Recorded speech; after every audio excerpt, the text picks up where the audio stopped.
بسم اللہ الرحمن الرحیم وبہ نستعین۔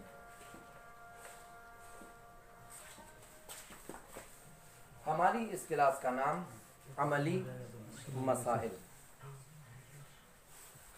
قرآن مجید اسلام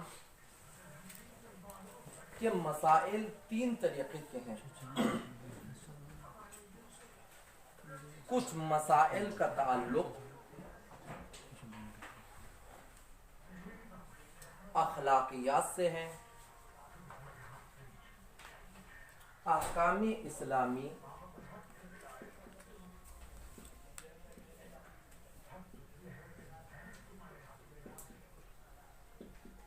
اخلاقیات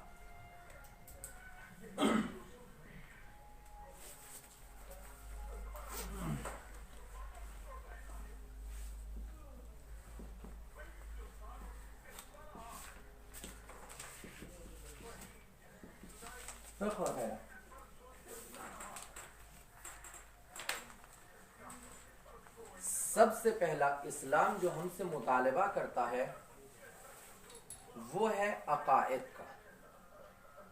عقیدہ تین چیزوں کو اسلام نے ہم سے کہا ہے کہ وہ تم کو عقل کی بنیاد پر ماننا ہے، کسی کے کہنے سے نہیں ماننا۔ ایک اپنے خالق، اپنے پروردگار، اپنے مالک، اپنے پیدا کرنے والے کا عقیدہ کہ وہ ہے، اس کو خود سے سمجھنا ہے مجھ کو۔ ہاں دوسروں سے مدد لے سکتا ہوں، مدد لینا ایک الگ ہے، لیکن جیسے آج کل ہمارے سماج اور ماحول میں، سماج اور معاشرے میں چل رہا ہے کہ ہمارے ماں باپ یہ کرتے آئے، ماں باپ کی بنیاد پر کوئی عقیدہ رکھنا یہ اسلام نہیں سکھاتا۔ توحید کے بارے میں، اس کے وجود کے بارے میں اسلام ہم سے مطالبہ کرتا ہے کہ تم خود سے سوچو اور سوچنے کے بعد پھر میرے اوپر ایمان لے کر آؤ۔ تو پہلا مرحلہ ہے ذات پروردگار کا یقین رکھنا۔ دوسرے، جب میں نے ذات پروردگار پر یقین رکھا، ایمان لے آیا،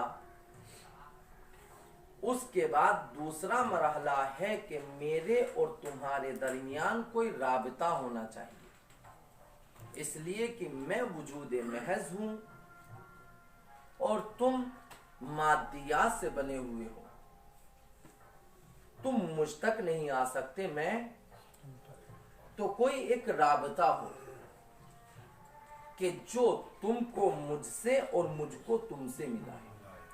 ویسے تو وہ ہم سے زیادہ ہم سے قریب ہے، ہم خود اپنے بارے میں جتنا وہ ہم کو جانتا ہے، لیکن اس کی مرضی کو لینے کے لیے ہمارے درمیان کوئی ایک ایسا وسیلہ ہو کہ جو اس سے اس کی مرضی لے سکے اور مجھ کو اس کی مرضی پہنچا سکے۔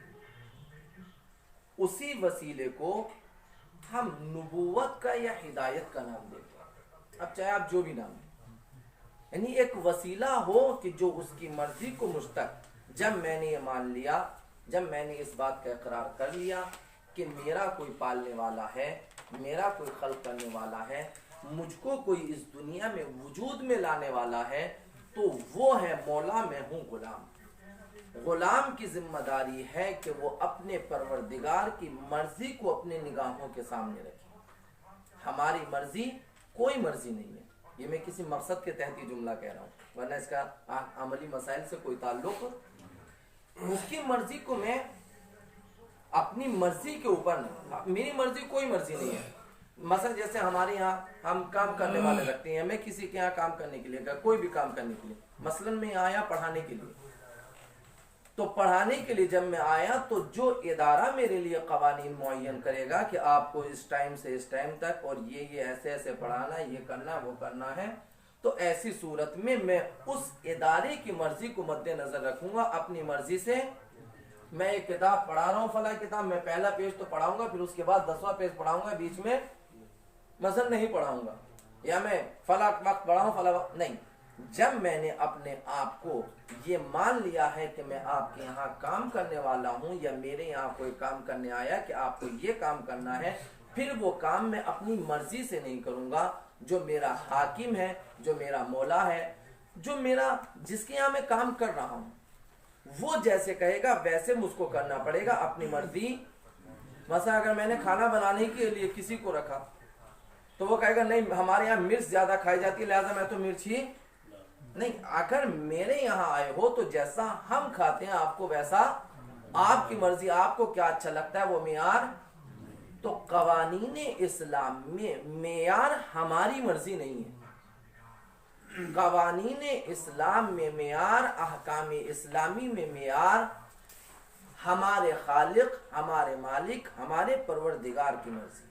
مثلا ایک انسان بیمار ہوا، بیمار ہونے کے بعد ڈاکٹر نے کہا کہ تم اگر اپنے بدن سے پانی لگاؤ گے، اگر تم نہاؤ گے، غسل کرو گے بالفرض یا وضو کرو گے تو تمہارے جسم کے لیے نقصان دہ ہے. اسلام کہتا ہے کہ جب تمہارے لیے پانی نقصان دہ ہو تمہارے جسم کے لیے، تو پھر اسلام کہتا ہے اب تم کو وضو نہیں کرنا ہے. کیا کرنا ہے؟ تیمم کرنا ہے. میرے اوپر غسل واجب ہو گیا، میرے جسم کے لیے پانی نقصان دہ ہے، میں کہہ رہا یار میرا دل نہیں مانتا کہ میں بغیر غسل کیے نماز پڑھوں. نہیں، اگر میں غسل کر کے پھر وہ نماز، چونکہ وہاں پر میری ذمہ داری غسل کرنا نہیں تھا، وہاں پر میری ذمہ داری تھی کیا؟ تیمم کرنا. مثلا ہمارے یہاں موت ہو گئی، موت میں انسانی جسم ہے، اس جسم کو اگر ہم پانی لگائیں گے تو پورا جسم خراب ہو جائے گا. اسلام کہتا ہے کہ اگر تمہارے گھر میں جو لاش پڑی ہوئی، جو جنازہ ہے، جو میت ہے، اگر اس کے جسم کے پھٹنے کا، سڑنے کا، گلنے کا یا کسی بھی اعتبار سے اگر پانی اس کو لگے گا تو نقصان دہ ہے. اسلام کہتا ہے کیا کرو؟ تم میت کو تیمم کراؤ. ہم نے کہا ہم کو اچھا نہیں لگتا ہم اپنے مردے کو بغیر غسل کے، تو یہاں پر میری مرضی نہیں چلے گی. مرضی پرور. جب میں نے اپنے آپ کو غلام تصور کر لیا تو غلام کا کام مالک کے سامنے سر جھکانا ہے، اپنی مرضی کو چلانا نہیں ہے. تو جب تک ایک مسلمان خدا بند عالم کے اوپر، اس کے نبی کے اوپر، اس کے بھیجے ہوئے وسیلے کے اوپر ایمان نہیں رکھتا، اپنی مرضی چلا سکتا ہے. مجھ کو نماز پڑھنا ہے، نہیں پڑھنا، میں کافر ہوں، کبھی نہیں، نہ پڑھو، چونکہ میں نے مانا ہی نہیں اس کو کہ میں تمہارا حکم مانوں. روزہ رکھنا ہے، نہیں رکھ، کوئی مرضی نہیں، میں جیسے چاہے ویسے کروں. لیکن جب میں نے عقیدہ رکھ لیا کہ وہ مالک ہے، اب اس کے احکام کے اوپر عمل کرنا میری ذمہ داری ہے، چاہے وہ چیز میری سمجھ میں آئے یا نہ آئے. یہ صبح کی 2 ہی رکعت کیوں ہے؟ میرا تو دل کرتا ہے میں زیادہ سے زیادہ پڑھوں. نہیں، اس میں دل نہیں چلے گا کہ میں صبح میں اٹھ جاتا ہوں الحمدللہ، مثلا مجھ کو نیند نہیں آتی ہے، میں جگتا رہتا ہوں، میں چاہتا ہوں 2 کی جگہ 10 پڑھوں، 50 رکعت پڑھوں. جی نہیں، جو نماز معین کی ہے وہ 2 ہی رکعت ہے. اس کے علاوہ چاہے 24 گھنٹے تم نماز پڑھتے رہو، وہ تمہاری مرضی ہوگی، اس کی مرضی. تو عبادت وہ عبادت شمار کی جائے گی کہ جو مرضی پروردگار کے مطابق ہو. وہ عبادت شمار نہیں کی جائے گی کہ جو ہماری مرضی کے مطابق. تو وہ احکام اسلامی کہ جن کا خداوند عالم نے ہم سے مطالبہ کیا ہے، وہ احکام اسلامی کہ جن کا خداوند عالم نے ہم سے مطالبہ کیا ہے، جو اس کی مرضی. احکام کا مطلب یعنی اس کی مرضی، اس کی رضا، وہ کیا چاہتا ہے ہم سے. وہ 2 طریقے کی، ایک ہے اخلاقیات. اخلاقیات یعنی ایک انسان کا دوسری تمام مخلوقات سے کیا رابطہ ہے، ایک بھائی دوسرے بھائی کے ساتھ کیسے زندگی بسر کرے، ایک بیٹا باپ کے ساتھ کیسا رویہ اختیار کرے، ایک باپ ایک ماں کی ذمہ داری بیٹے کے نزدیک کیا ہے، بیٹے کی ذمہ داری باپ کے نزدیک کیا ہے. کچھ احکام ہیں کہ جن کے خود خداوند، کچھ اخلاقیات ہیں کہ اگر میرے پڑوس میں کوئی بیمار ہے تو اسلام کیا کہتا ہے مجھ سے. اسلامی یا قرآن مجید میں وہ آیات یا وہ سورے کہ جو مکے میں نازل ہوئے ہیں ان آیات اور ان سوروں کا اکثر تعلق یا عقائد سے ہے یا اخلاقیات سے، احکام سے نہیں۔ مکے میں نازل ہونے والے سورے، نازل ہونے والی آیتیں، ان تمام کا تعلق یا عقائد سے ہے یا پھر اخلاقیات سے ہے۔ احکام اسلامی، نماز، روزہ، حج، زکوٰۃ، یہ وہ تمام کی تمام چیز جتنے بھی ہیں فقہ جو ہم پڑھتے ہیں کہ ہم کو یہ کرنا ہے، ان تمام کا تعلق ان احکام سے، ان آیات سے ہے کہ جو مدینے میں نازل ہوئی ہیں۔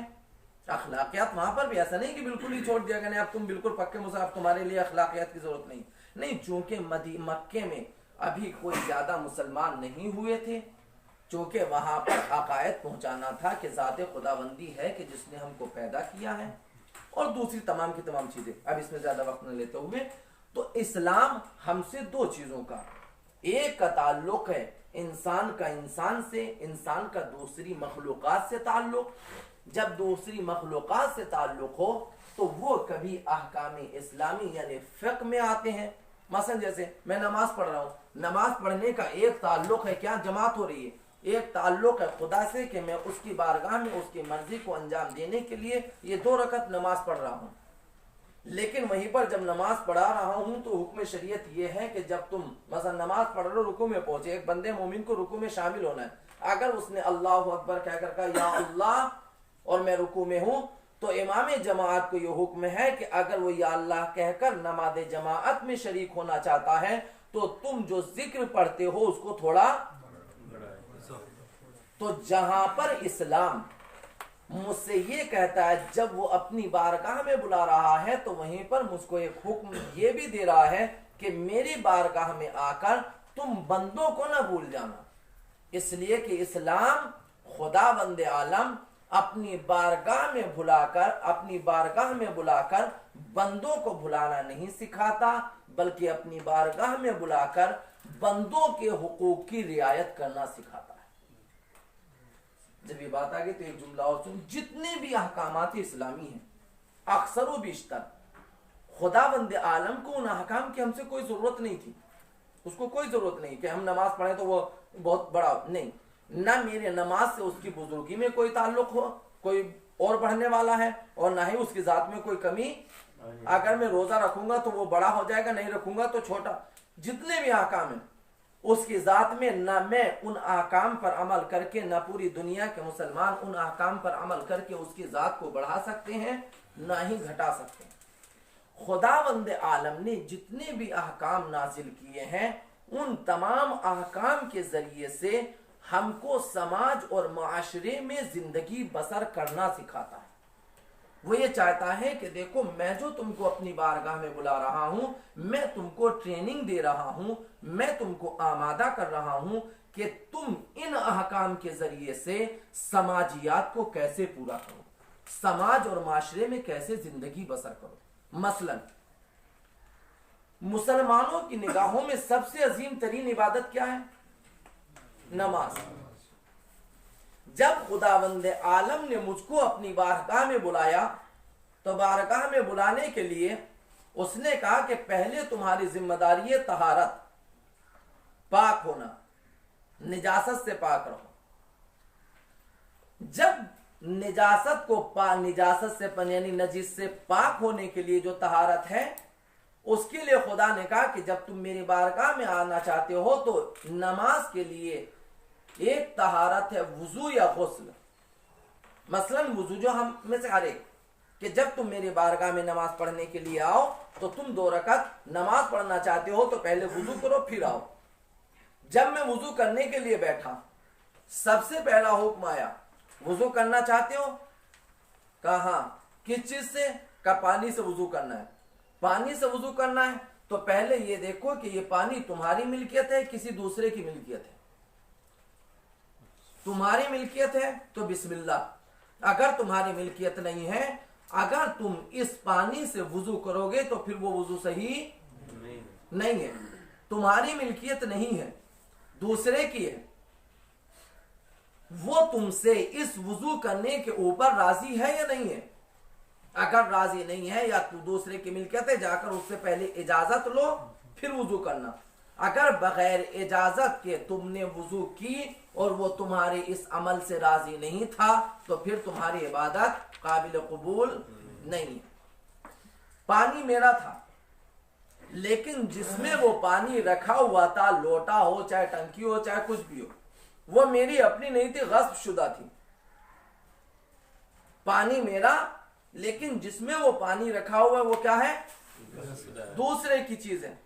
پھر وہی اگر دوسرے کی ہے تو تم اس سے وضو کرو گے تو پھر چلیے لوٹا بھی میرا ہے، وہ ٹنکی بھی میری جس میں رکھا ہوا تھا، لیکن جہاں پر میں بیٹھ کر وضو کر رہا ہوں وہ زمین کسی دوسرے کی اور وہ مجھ سے راضی نہیں ہے، وضو ہوگی؟ نہیں۔ زمین بھی میری، دیوار پہ میں اپنی بیٹھا ہوا، میں نے اپنے چھوٹی سی وہ بنا رکھی ہے، لیکن سامنے دوسرے کا گھر ہے اور وہ مجھ سے مثلا ناراض ہے، میں اس دیوار کے اوپر بیٹھا، پانی میرا، دیوار میری، اپنی جگہ پر بیٹھا ہوں، لیکن جب وضو کر رہا ہوں تو وضو کرتے وقت وہ پانی اس کے گھر میں گر رہا ہے، صحن میں گر رہا ہے، وضو ہوگی؟ تو خداوند عالم جتنے بھی احکام ہیں، چاہے وہ نماز ہو چاہے وہ کچھ بھی ہو، روزہ ہے، آپ روزہ رکھنا چاہتے ہیں دوسروں کی چیز اٹھا کے کھا لیجیے، نہیں۔ آپ نماز پڑھ رہے ہیں اپنی جگہ نہیں دوسرے کی ہے، سجدگاہ میری نہیں ہے دوسرے کی زبردستی چھین کر رکھ لیا، کوئی جماعت میں آ کر پہلے بیٹھ گیا تو حکم شریعت یہ ہے کہ اب آپ وہاں سے اٹھا نہیں سکتے اس کو سامنے سے، کہ چاہے آپ روزانہ آتے ہو، لیکن جو پہلے آ کر بیٹھ گیا ہے وہ گویا کہ اب اس کی جگہ ہے جب تک وہ نماز نہیں پڑھ لیتا، چاہے آپ روز آتے ہو، چاہے آپ جتنے بڑے منتری چاہے کچھ بھی ہو، آپ اس کو وہاں سے نہیں اٹھا سکتے، چاہے وہ غریب سے غریب تمہارا نوکر ہی کیوں نہ ہو۔ تو اسلام ہم کو ان احکام کے ذریعے سے سماج اور معاشرے میں زندگی بسر کرنا سکھاتا ہے۔ سماج ہم سے یہ چاہتا ہے کہ دیکھو جب تم میں احکام اسلامی، خداوند عالم ہم سے یہ چاہتا ہے کہ جب تم میری بارگاہ میں آؤ، یہ جو میں تم سے احکام کا مطالبہ کر رہا ہوں، یہ جو میں تمہارے لیے قانون بنا رہا ہوں، یہ میں اپنی ذات کے لیے نہیں بلکہ تم کو یہ بتانا چاہتا ہوں کہ جب تم اپنے سماج اور معاشرے میں زندگی بسر کرو تو تم کو کیسے زندگی بسر کرنا ہے۔ تم کو یہ دیکھنا ہے کہ تم نے کسی کے حق کو پامال تو نہیں کیا، تم کو یہ دیکھنا ہے کہ تم نے کسی کی زندگی کو ویران تو نہیں کیا، تم کو یہ دیکھنا ہے کہ تم نے کسی کی چیز کو غصب تو نہیں کیا، اور جتنی بھی تمام کی تمام چیزیں۔ تو احکام اسلامی کا اکثر تعلق اس کی ذات، اس نے مانگا ہے اپنی مرضی کے، دیکھوں میرا بندہ میری مرضی کے اوپر چلتا ہے کہ نہیں چلتا ہے، پھر جب میں اس کی مرضی کے اوپر چلوں گا پھر وہ کہتا ہے اگر تم میری مرضی کے اوپر چل رہے ہو تو پھر یاد رکھنا تمہارا سماج اور معاشرہ بہترین سماج اور معاشرہ ہوگا، لیکن جہاں سے تمہاری خواہشات درمیان میں آ جائیں گی پھر وہ معاشرہ اچھا معاشرہ نہیں ہوگا۔ لہذا اخلاقیات، جب مکے میں جو سورے جو آیات نازل ہوئی ہیں ان کا اکثر و بیشتر حصہ یا عقائد سے ہے، توحید پروردگار، نبوت یا قیامت معاد وغیرہ سے، اور دوسرا اخلاقیات سے کہ انسان کیسے زندگی بسر کرے۔ لہذا مکے والے جو مسلمان ہوئے تھے وہ پیغمبر کے کردار و اخلاق کو دیکھ کر مسلمان ہوئے تھے، کسی اور چیز کی بنیاد پر مسلمان نہیں۔ دوسرے احکام اسلامی ہیں، احکام اسلامی یہی دو، ایک خود احکام اسلامی کا دو چیزوں سے تعلق ہے، ایک وہ احکام کہ جن کا تعلق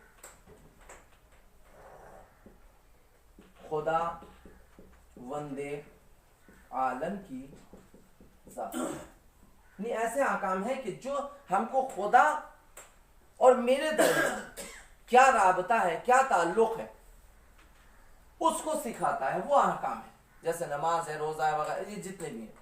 اور دوسرے وہ احکام کہ جن کا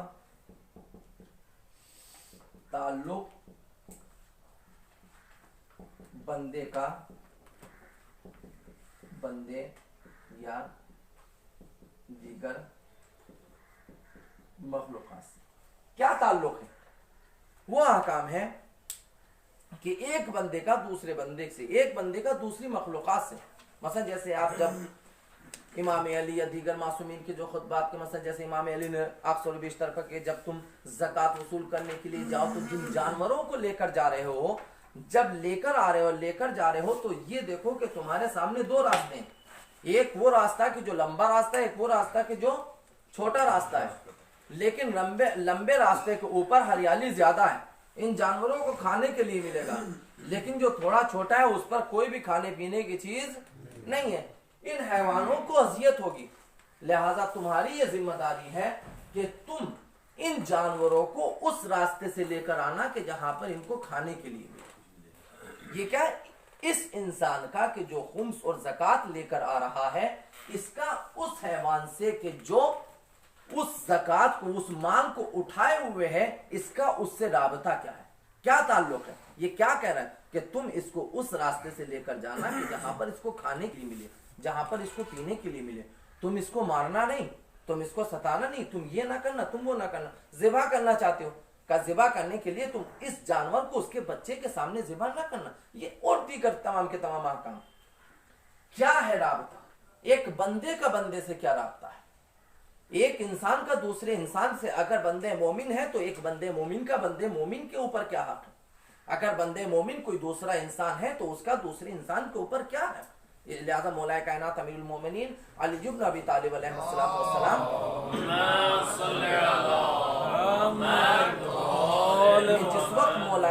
جس وقت مالک اشتر کو مصر کا گورنر بنا کر بھیجا تھا تو ایک وصیت کی تھی کہ مالک جب تم وہاں پر پہنچو گے تو تمہارے سامنے دو طرح کے انسان ہوں گے، ایک وہ ہوں گے کہ جو ایمان میں تمہارے ہم مذہب ہوں گے، جو تمہارا عقیدہ ہے وہی ان کا بھی عقیدہ ہے، مالک ان کے حق کی رعایت کرنا کا، دوسرے وہ انسان ہوں گے کہ جو مذہب میں عقیدے میں تمہارے ہم عقیدہ نہیں ہوں گے، تمہارے ہم مذہب نہیں ہوں گے، لیکن شکل و صورت میں وہ تمہارے ساتھ شامل ہوں گے، یعنی نسل آدم سے ہوں گے، انسان ہوں گے، تو کچھ مذہب میں تمہارے ساتھ شامل ہوں گے، تمہارے ہم عقیدہ ہوں گے، کچھ مذہب میں نہیں لیکن انسان ہوں گے، کہ جو انسان ہے ان کے حق کی بھی تم کو رعایت کرنا ہے، یہ نہیں کہ مذہب کی بنیاد پر تعصب رکھ کر تم ان کے ساتھ سلوک کرنا، نہیں، انسانوں کا حق اپنے مقام پر ہے، ہم مذہب کا حق اپنے مقام پر ہے۔ اگر میں کسی ایسی بستی میں زندگی بسر کر رہا ہوں جہاں پر میرے اڑوس پڑوس کوئی مسلمان نہیں، کوئی مومن نہیں، ایک کافر زندگی بسر کر رہا ہے، ایک ہندو ہے مثلا، تو اگر وہ گھر میں بھوکا مر رہا ہے تو پھر یہ اسلام کہتا ہے کہ تمہاری ذمہ داری ہے، تمہارا رابطہ اس سے کہ تم جا کر اس کو کھلاؤ، بھوکے نہ مرنے دو، تو اسلام ہم سے یہ چاہتا ہے۔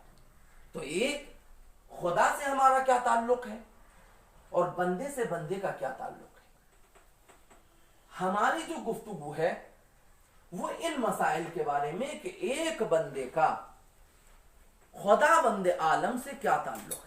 یہ جو احکام عملی آپ کے سامنے جو موضوع دیا گیا احکام عملی، وہ یہ نہیں، ہم کو یہ بیان نہیں کرنا ہے، ہم کو بیان وہ احکام کے جو ایک بندے کا اپنے مالک اپنے خالق سے کیا رابطہ ہے، اس نے ہم سے کیا مطالبہ کیا ہے اور ہم کو ان احکام کے اوپر کیسے عمل کرنا ہے۔ صلی اللہ علیہ وسلم۔